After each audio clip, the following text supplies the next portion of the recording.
स्वागत है आपका भजन माला में। आपके लिए एक ही जगह जहां आपको मिलेंगे सभी प्रकार के भारतीय भक्ति संगीत और भजन।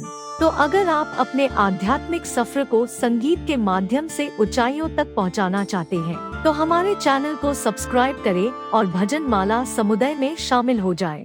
संबंध। पहले अध्याय में अर्जुन ने युद्ध न करने के विषय में बहुत सी युक्तियां, दलीलें दी थीं। उन युक्तियों का कुछ भी आदर न करके भगवान ने एकाएक अर्जुन को कायरता रूप दोष के लिए जोर से फटकारा और युद्ध के लिए खड़े हो जाने की आज्ञा दे दी। इस बात को लेकर अर्जुन भी अपनी युक्तियों का समाधान न पाकर चौथे श्लोक में एकाएक उत्तेजित होकर बोल उठे। अर्जुन उवाच कथं भीष्ममहं सांख्ये द्रोणाञ्च मधुसूदन इषुभिः प्रतियोत्स्यामि पूजार्हा वरिसूदन। अर्जुन बोले, हे मधुसूदन, मैं रणभूमि में भीष्म और द्रोण के साथ बाणों से युद्ध कैसे करूं?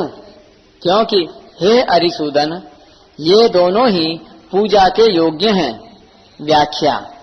मधुसूदन और अरिसूदन, ये दो संबोधन देने का तात्पर्य है कि आप दैत्यों को और शत्रुओं को मारने वाले हैं, अर्थात जो दुष्ट स्वभाव वाले, अधर्ममय आचरण करने वाले और दुनिया को कष्ट देने वाले मधु, कैटभ आदि दैत्य हैं, उनको भी आपने मारा है। और जो बिना कारण द्वेष रखते हैं, अनिष्ट करते हैं, ऐसे शत्रुओं को भी आपने मारा है। परंतु मेरे सामने तो पितामह भीष्म और आचार्य द्रोण खड़े हैं, जो आचरणों में सर्वथा श्रेष्ठ हैं, मेरे पर अत्यधिक स्नेह रखने वाले हैं और प्यार पूर्वक मेरे को शिक्षा देने वाले हैं। ऐसे मेरे परम हितैषी दादाजी और विद्या गुरु को मैं कैसे मारूं? कथम। टिप्पणी।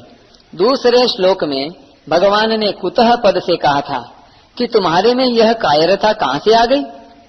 उस कुतः पद के बदले में ही अर्जुन यहाँ कथम पद से अपनी बात कहते हैं। कथम भीष्ममहं संख्ये द्रोणञ्च। मैं कायरता के कारण युद्ध से विमुख नहीं हो रहा हूँ, प्रत्युत धर्म को देखकर युद्ध से विमुख हो रहा हूँ।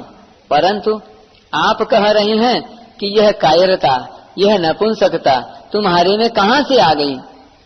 आप जरा सोचें कि मैं पितामह भीष्म और आचार्य द्रोण के साथ बाणों से युद्ध कैसे करूं? महाराज, यह मेरी कायरता नहीं है। कायरता तो तब कही जाए जब मैं मरने से डरूं।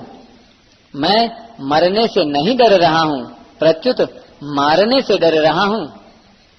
संसार में दो ही तरह के संबंध मुख्य हैं, जन्म संबंध और विद्या संबंध।